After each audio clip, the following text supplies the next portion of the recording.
Okay बच्चों, आपके लिए एक न्यूमेरिकल लेके आया हूं मैं, ठीक है। Two sources placed on x axis at a separation d equal to 3 lambda, ठीक है बेटा। An observer starts moving on circumference of circular track, how many maxima minima are formed, radius of track is very greater than separation between the sources. Separation between the sources ऐसे समझो बेटा, ये दो source दे रखे हैं, ठीक है। इनके बीच में सेपरेशन कितना है? 3 लैम्डा। कितना सेपरेशन है इनके बीच में बेटा? 3 लैम्डा, ठीक है। और इसको सेंटर मानकर एक सर्कुलर ट्रैक है। क्या है बेटा? एक सर्कुलर ट्रैक है, ठीक है। ये सेंटर हो गया, सर्कुलर ट्रैक आपको दिख रहा है, ठीक है। ये S1 सोर्स है मान लीजिए, और ये S2 सोर्स है, ठीक है बेटा। तो और ये सेंटर है सर्कल का, और ये रेडियस है। ये क्या है बेटा?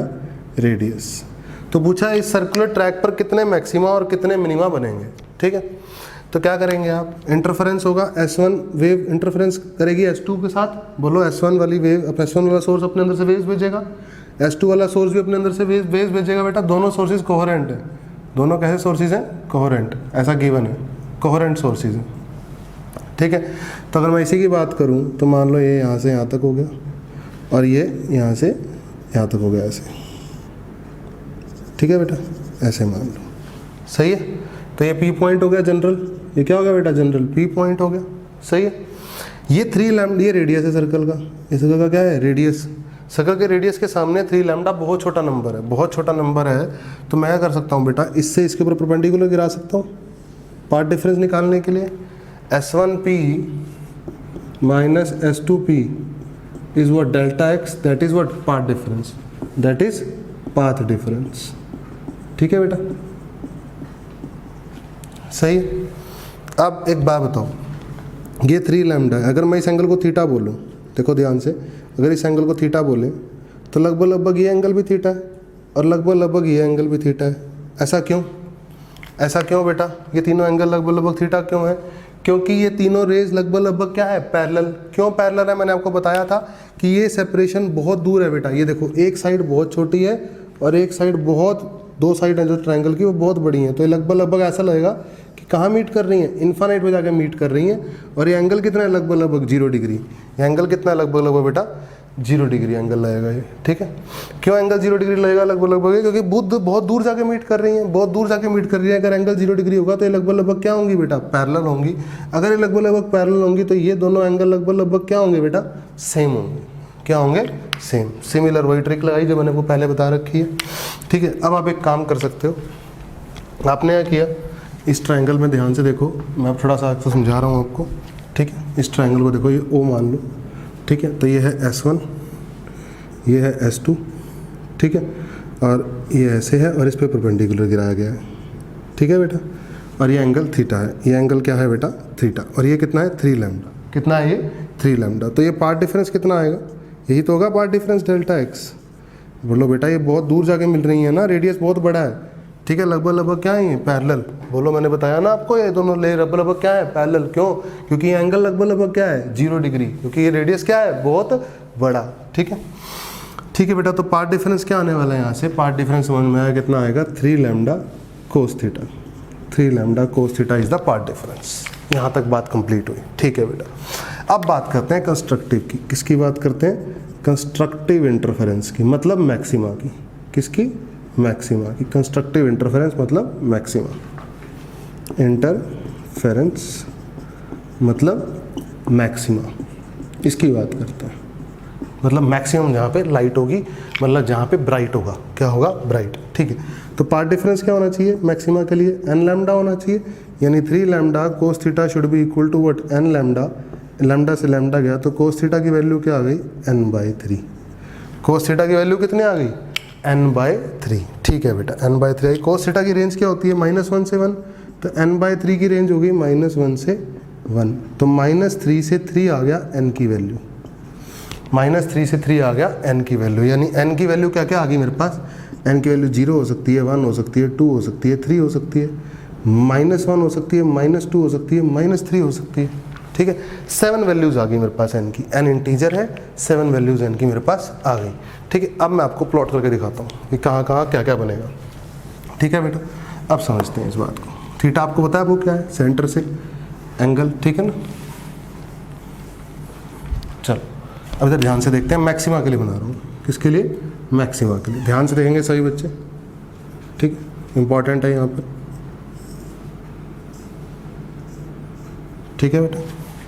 ये है हमारे दो सोर्सेज हैं, ठीक है बेटा, पक्की बात है। थीटा ये जनरल एंगल था।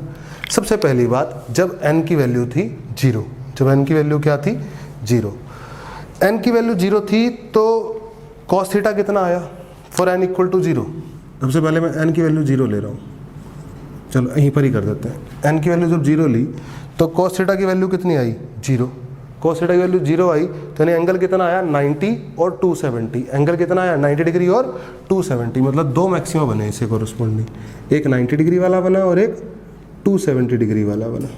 सही बात है, बोलो सही है। 0 डिग्री के कोरस्पॉन्डिंग दो मैक्सिमा बने, ठीक है, एक बना 90 डिग्री पे और एक बना 270 डिग्री पे, तो 90 डिग्री ये हो गया बेटा। तो यानी ये पॉइंट क्या है? मैक्सिमा वाला पॉइंट है। और 270 डिग्री मतलब नीचे, ये पॉइंट भी क्या है? मैक्सिमा वाला पॉइंट है, मैक्सिमा वाला। एंगल आपको पता है ना बेटा कौन सा होता है? ये S2 सोर्स है, ये क्या है बेटा? S1 सोर्स है, सही है। और एंगल यही था ना, यहाँ से एंगल था कोई जनरल, सही है। तो ये एंगल थीटा था, ठीक है। तो थीटा 90 डिग्री हो गया और क्या हो गया? 270 डिग्री हो गया। तो दोनों क्या बन गए? कंस्ट्रक्टिव C, और इसको भी नाम दे दो C। सही है एकदम, कोई दिक्कत वाली बात, बहुत बढ़िया। अब बात करते हैं हम cos थीटा की n की वैल्यू 1 के लिए। किसके लिए बात करते हैं? n की वैल्यू 1 के लिए। n की वैल्यू 1 की बात करूंगा तो cos थीटा की वैल्यू बनेगी 1/3। कितनी बनेगी? 1/3। n की वैल्यू 2 बात करूंगा तो cos थीटा की वैल्यू क्या बनेगी? 2/3। n की वैल्यू 3 बात करूंगा तो cos थीटा की वैल्यू बनेगी 3/3। 3/3 यानी 1, 1 मतलब 0 डिग्री, 1 मतलब 0 डिग्री, ठीक है बेटा। तो यानी आप जैसे से नीचे जा रहे हो, 1 2 3, 1 है जब n की वैल्यू तो एंगल क्या है? बड़ा है, ठीक है। जब 1 है n की वैल्यू तो एंगल क्या है? बड़ा, क्योंकि cos थीटा में जब छोटा नंबर होता है, cos थीटा में जब छोटा नंबर होता है तो एंगल बड़ा होता है, ठीक है, सही है। तो 1/3 की बात करूं तो 1/3 cos थीटा की वैल्यू आई यहाँ पर फर्स्ट क्वाड्रेंट में, और फोर्थ क्वाड्रेंट में भी cos थीटा की वैल्यू 1/3 आती है, बिल्कुल आती है। तो यानी यहाँ पर भी ये दोनों बने कंस्ट्रक्टिव, ये कंस्ट्रक्टिव और ये कंस्ट्रक्टिव। यहाँ पर कितना आया? थीटा, थीटा आया cos इनवर्स 1/3, और यहाँ पर कितना आया? Theta, cos inverse 1/3। सही है बेटा, पक्का। ये n की वैल्यू किसके लिए हो गया? 1 के लिए। किसके लिए हो गया? n की वैल्यू 1 के लिए। तो दो मैक्सिमा यहाँ बने, ठीक है। n की वैल्यू 0 के लिए भी दो मैक्सिमा बने, n की वैल्यू 1 के लिए भी दो मैक्सिमा बने। n की वैल्यू 2, cos थीटा की वैल्यू 2/3। 2/3 का मतलब अब छोटा एंगल हो चुका है, ठीक है।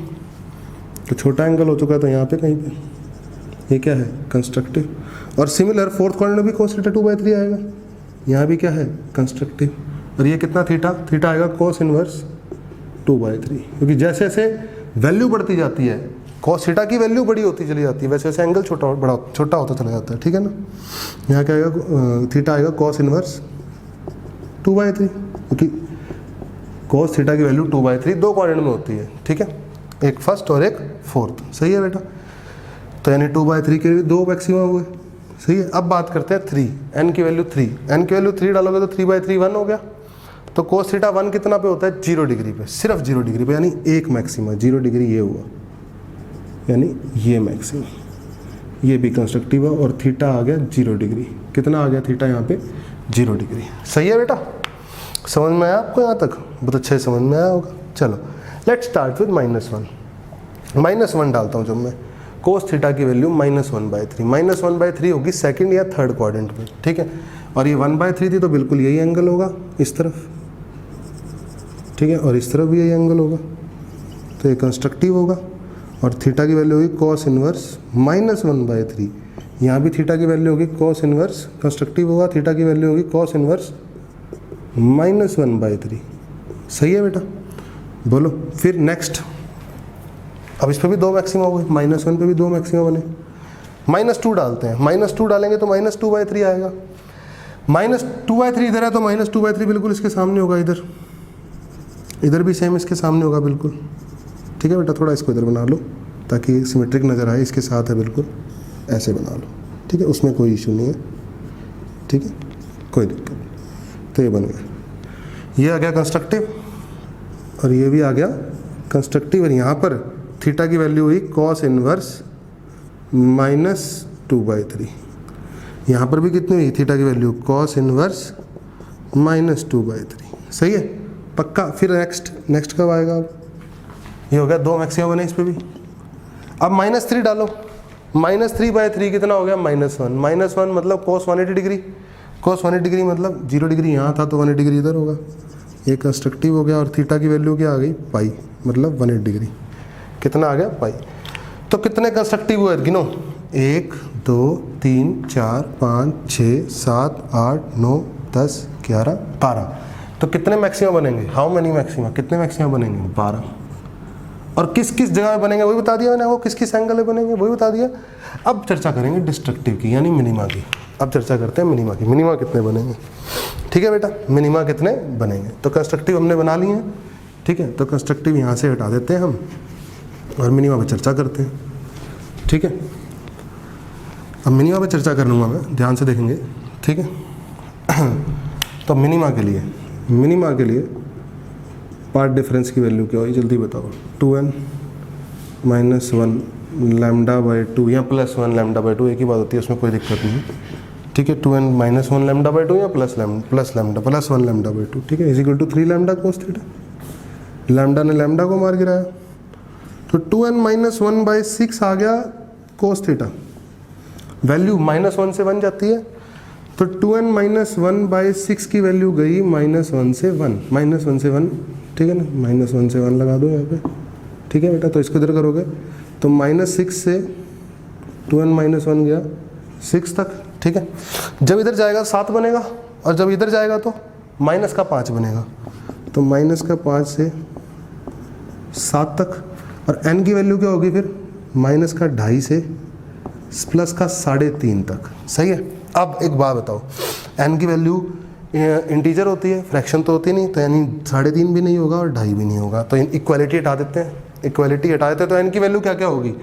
n की वैल्यू पर चर्चा करते हैं। n की वैल्यू होगी -2, n की वैल्यू होगी -1, n की वैल्यू होगी 0, n की वैल्यू होगी 1, n की वैल्यू होगी 2, n की वैल्यू 3 भी होगी, लेकिन 3.5 है तो 3.5 तो होगी नहीं, और 4 आगे हो नहीं सकती, क्योंकि साइड मैक्सिमम कितना हो सकता है? 3.5 तक। सही है, यहाँ तक हमें समझ में आया। ओके, अब हमें n की वैल्यूज मिली। अब n की वैल्यू से कोरस्पॉन्डिंग हम निकालते हैं एंगल्स। क्या निकालते हैं? एंगल्स। चलो लेट्स स्टार्ट, ठीक है। सबसे पहले बात करते हैं n की वैल्यू -2 पर। किस पर? -2 पर। -2 पर बात करेंगे जब हम, तो -2 पर बात करिए तो हमारे को कितना मिला? ये -2 × 2, -2 × 2 हो गया -4, और -1 कितना हो गया? -5। तो -5/6, n की वैल्यू 2 पर कितना मिल रहा है एंगल? cos थीटा की वैल्यू मिल रही है -5/6, n की वैल्यू 2 पर, -2 पर। तो n की वैल्यू +2 पर cos थीटा की वैल्यू मिलेगी 5/6। अरे बोलो, n की वैल्यू 2 डालो, 2 2 जा कितना हो गया? सॉरी, 5/6 नहीं मिलेगी, n की वैल्यू 2 डालो, 2 2 जा कितना हो गया? 4, 4 में से 1 क्या कितना हो गया? 3, 3/6 मिलेगी। कितनी मिलेगी? 3/6, यानी 1/2, कोई इशू नहीं। चलो -1 डालो, -1 डालोगे तो कितना आएगा? 2 × -1, -2 -1 -3/6, cos थीटा कितना मिलेगा? -3/6। अच्छा 0 डालो, -1/6 कितना मिलेगा? -1/6। 1 डालो तो कितना मिलेगा? 1/6, और 3 डालो तो कितना मिलेगा? 3 2 6, 6 में से 1 गया 5/6, कितना मिलेगा cos थीटा? 5/6। सही है, ये आपको 5-6 चीज़ें मिलेंगी, ठीक है। एंगल्स पता लग गए, वैल्यूज़ पे क्या क्या होंगे। अब इधर ड्रॉ करना है हमने। चलो लेट्स स्टार्ट। ब्लू मार्कर से दिखाऊंगा मैं डार्क। आपको पता है बहुत अच्छे से कि मैं पॉजिटिव वैल्यू में स्टार्ट करता हूँ, चलो कोई दिक्कत नहीं है उसमें। तो जितना बड़ा एंगल होता चला जाता है, वैल्यू उतनी ही छोटी होती चली जाती है, ठीक है। अब यहाँ पर वैल्यू बड़ी है 5/6, तो एंगल सबसे छोटा रहेगा। एंगल क्या हुआ? सबसे छोटा, ठीक है। cos थीटा 5/6, अब 5/6 कितना होता है? 5/6 लगभग कितना होता है बताओ? तो 5 अंदर रखो, 6 इधर रखो, कितना होता है लगभग बताओ? 0. कितना? 50, 8, 6 × 48, 0.8 के आसपास होता है। और अगर मैं बात करूं 2/3, तो 2/3 होता है कब? 0.66 के आसपास। तो cos थीटा में एक वैल्यू है 0.66, एक वैल्यू है 0.8, तो कौन सी वैल्यू बड़ी है? 0.8 वाली। 0.8 वाली वैल्यू बड़ी है तो एंगल क्या होगा उसके लिए? छोटा होगा। एंगल क्या होगा उसके लिए? छोटा, मतलब इससे छोटा एंगल, यानी यहाँ पर मैं ब्लू से बनाऊंगा, ठीक है, किससे ड्रॉ करूँगा? ब्लू से, ताकि आपको अच्छे से समझ में आए। तो मैं ब्लैक हटा रहा हूँ, ठीक है, ये आ गया डार्क डिस्ट्रक्टिव। और यहाँ पर एंगल की value cos theta cos inverse कितना? जल्दी बोलो, cos इनवर्स कितना? cos inverse 5/6, 0.8। सिमिलरली ये यहाँ पर हुआ, सिमिलरली यहाँ पर बनेगा यही, क्योंकि फर्स्ट और फोर्थ क्वाड्रेंट दोनों में होता है वो, तो डी आ गया cos इनवर्स 5/6। चलो 5/6 की कहानी होगी खत्म। तो इससे कॉरस्पॉन्डिंग दो मिनिमा बन गए, दो डार्क बन गए। अब बात करता हूँ, मैं चर्चा करता हूँ 3/6, ठीक है, 3/6 पर। सही है, ये n की वैल्यूज़ हैं, ये इधर कर देता हूँ मैं ताकि कन्फ्यूजन ना हो, बराबर नहीं है ये n की वैल्यूज़ लिखी हुई हैं, n की वैल्यू -2, ठीक है ना, पता ही है, खैर कोई इशू नहीं है। अब बात करता हूँ, मैं चर्चा करता हूँ किसकी? 3/6 पे। 3/6 बोले तो 1/2, ओके। और ये कितना है? 1/3। 1/2 और 1/3 में कौन बड़ा भाई? 1/2 बड़ा। 1/2 बड़ा तो 1/2 का एंगल 1/3 से क्या? छोटा। एंगल छोटा 1/3 से, मतलब कहीं यहाँ डार्क। तो कितना cos इनवर्स? 1/2, क्योंकि मुझे पता है 60 डिग्री होता है, ठीक है। तो इधर आ जाओ, डिस्ट्रक्टिव के लिए ऐसे बना देता हूँ मैं। सिमिलरली इन दो कंस्ट्रक्टिव केस मिलेगा डिस्ट्रक्टिव, ठीक है, दो वैल्यूज होती हैं। cos इनवर्स कितना? 1/2, ठीक है, और ये यहाँ मिलेगा। सही है बेटा। तो अभी तक कितने डिस्ट्रक्टिव मिल गए? 1 2 3 मिल चुके, 4 मिल चुके, ठीक है ना। तो इस पर भी कितने मिल गए? 2 मिल गए। चलो 1/6 पे बात करता हूँ। 1/6 और 1/3 में कौन बड़ा है? आपको पता है 1/6 और 1/3 में कौन बड़ा है? 1/3 बड़ा है।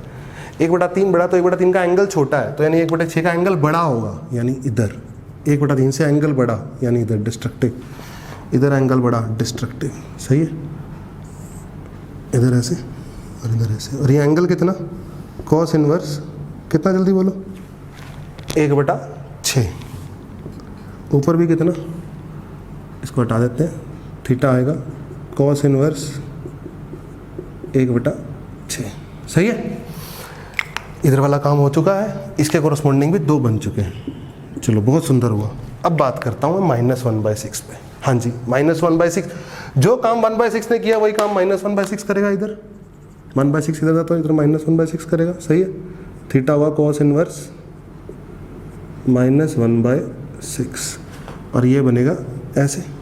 सही है, और इधर वही काम जो -1/6 ने किया, सॉरी 1/6 ने किया वो -1/6 करेगा, इधर ऐसे। और ये एंगल कितना हो? cos इनवर्स -1/6, उसमें कोई दिक्कत नहीं है, ये भी आ गए। तो इससे कोरस्पॉन्डिंग भी 2 हो गए। सही है, अब बचा -1। -1 पे आओ।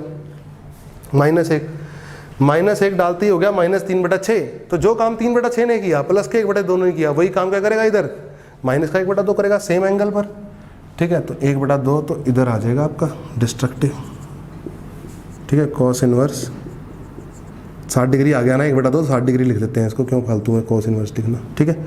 सिमिलर इधर भी नेगेटिव का 2 क्वाड्रेंट में होता है डिस्ट्रक्टिव, और कितना? थीटा की वैल्यू 60 डिग्री।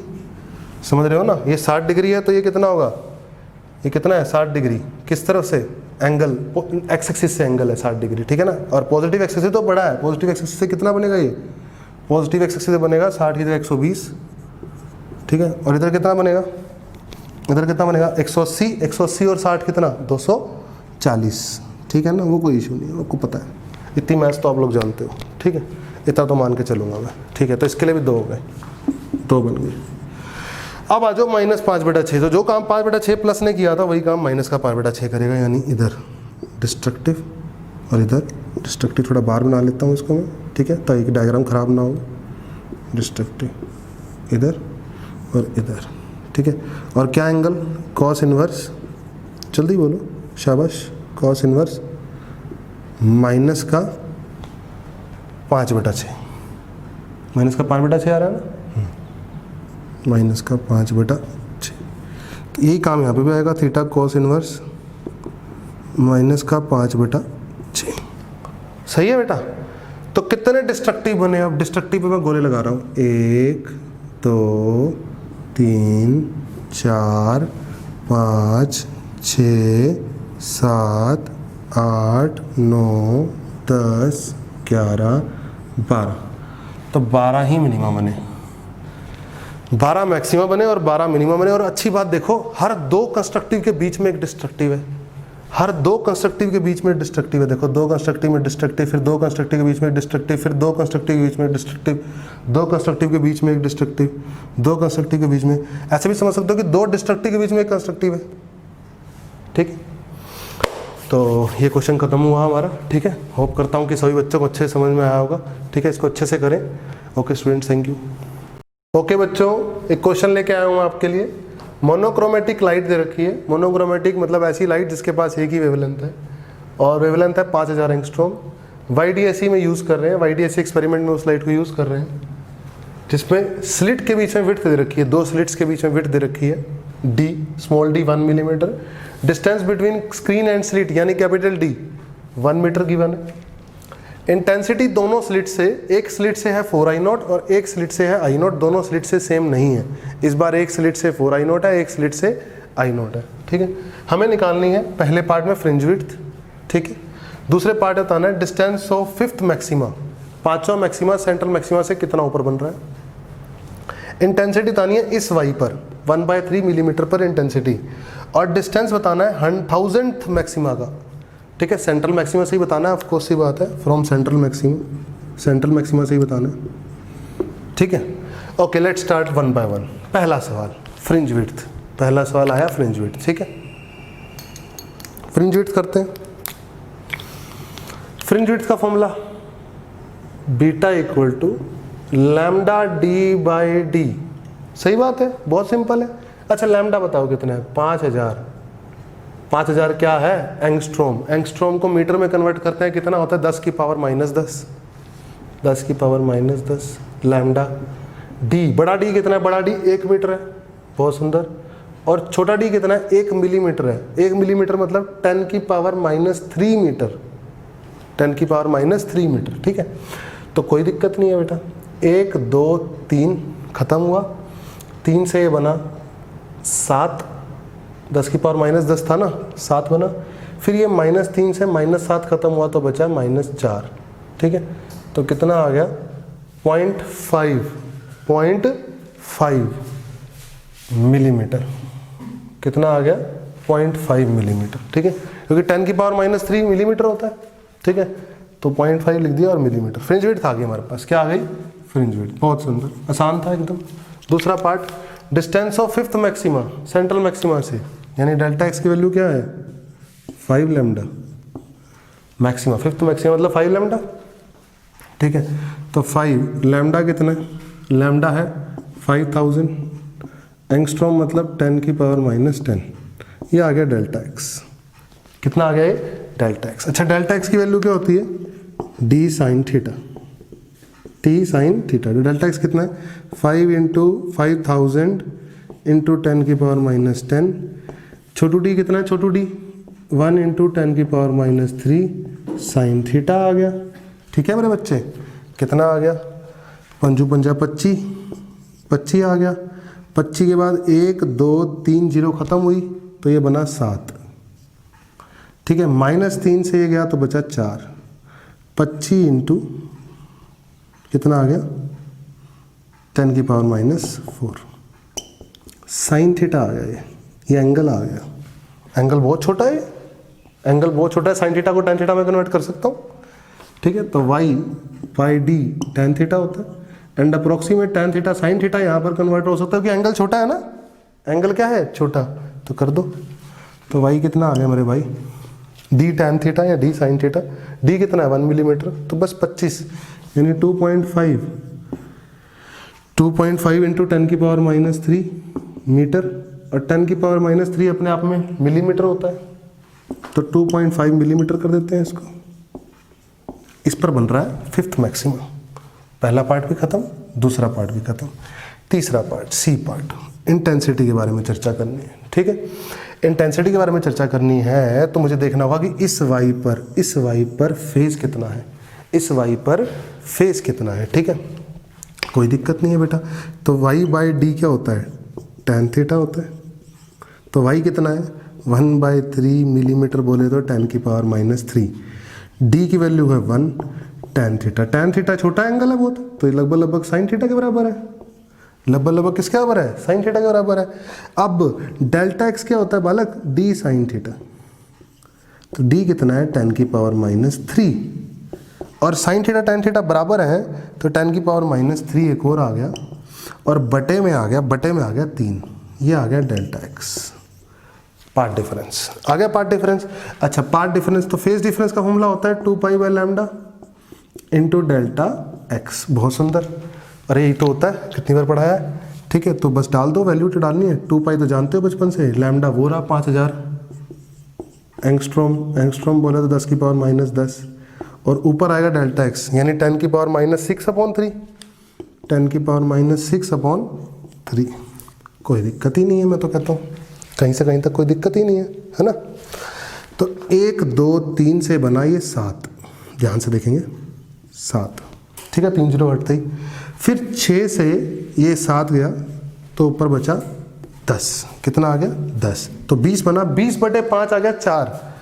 तो डेल्टा 5 फेज डिफरेंस आ गया 4π/3, कितना आ गया 4π/3, ठीक है। मैं पहला पार्ट इरेज कर रहा हूँ, फेज डिफरेंस आ चुका है 4π/3, कोई दिक्कत नहीं। फेज डिफरेंस 4π/3 आ चुका है, तो हमें क्या निकालना है, अब हमें निकालनी है इंटेंसिटी। इंटेंसिटी का फॉर्मूला बताओ, I1 + I2 + 2√I1I2 cos of phase difference.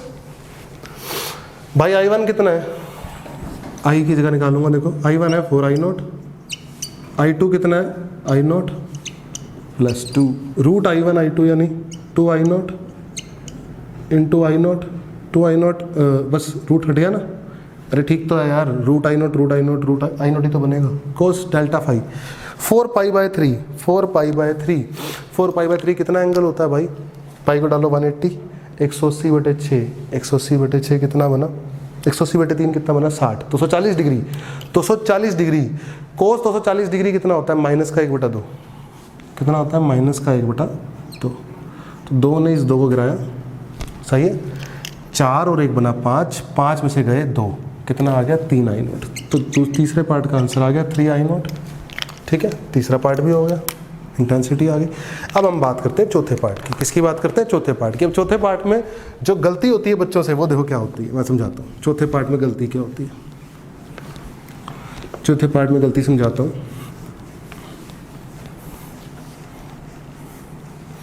चौथे पार्ट में जो बच्चे अक्सर गलती कर बैठते हैं वो क्या होती है, वो गलती नहीं करनी है आपको, ठीक है ना। चलो, यस, 1000th मैक्सिमा यानी delta x equal to 1000th lambda, ये तो मतलब हुआ, कोई दिक्कत ही नहीं है। लैम्डा कितना है 1000 इंटू 5000 एंगस्ट्रॉम बोले तो 10⁻−10, 1 2 3 1 2 3 6 बचा 4, डेल्टा एक्स आ गया 10⁻−4, आ गया डेल्टा एक्स। अब डेल्टा एक्स आ चुका है 10⁻−4, तो डेल्टा एक्स क्या होता है, बचपन में पढ़ा होगा आपने, d साइन थीटा, और ये 5 भी आएगा ना, 5 भी आएगा, तो 5 इंटू 10⁻−4, ठीक है ना। d साइन थीटा पड़ा है, तो 5 इंटू 10⁻−4, d होता है 10⁻−3, तो साइन थीटा आ गया। तो साइन थीटा क्या आ गया, -3 से -1 बचा, तो 5/10 1/2 आ गया, तो थीटा आ गया 30 डिग्री। हाँ भाई, अब क्या साइन थीटा tan थीटा बराबर है, नहीं, अब साइन थीटा tan थीटा बराबर नहीं हो, कि एंगल बड़ा है, एंगल बड़ा है तो y/d लगाओगे tan थीटा, तो y लगाओगे d 1 है और tan 30 कितना है 1/√3, तो ये आंसर आएगा बेटा आपका, दिस इज द आंसर, ठीक है। 4th क्वेश्चन भी कंप्लीट हो गया, 4th पार्ट भी कंप्लीट हो गया बेटा इसका, ठीक है।